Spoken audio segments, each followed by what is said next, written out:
Narito po ang News TV Quick Response Team sa may EDSA Mandaluyong, partikular po dito malapit sa Securities and Exchange Commission, kung saan kaninang umaga nga po ay may natagpuan na naman dito na hininalang biktima ng summary execution at kabilang ito sa pahabang listahan ng mga nabibiktima at napapatay ng sinasabing mga vigilante groups na kontra din sa droga. At mamaya po babalikan natin ang ibang detalye kaugnay po ng investigasyon na ginagawa ng mga otoridad dito.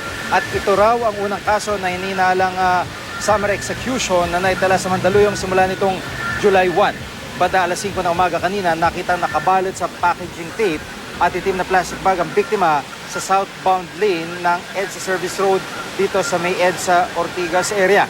May nakapuluputing alambre sa leeg ng biktima. Sa larawang pinakita ng Mandaluyong PNP, nakasuot ang biktima ng puting t-shirt at orange na shorts. Tinatayang nasa edad 35 hanggang 40 lalaki. Bukod sa kanyang tattoo sa kanang kamay, wala nang iba pang mapapagkakilanlan dito sa lalaki. Dinala na ang biktima sa punerarya. At sa puntong ito, makakusap po natin sa linyang telepono si PO3 Donald Bañez, investigator ng kasong ito. Magandang hapon po, PO3 Bañez. Yes sir, magandang hapon po. Apo, dito sa nakitang bangkay, ano po, meron na ho bang identity so far yung PNP? As of now sir, inaalam pa po ng Mandaluyong Police ang pagkakakilanlan po ng lalaking bangkay sir. Opo. Opo. So, sa tingin nyo po, sa malayong lugar ho ito pinatay at dito lang talaga ho itinapon? Yes sir, yes sir. Opo.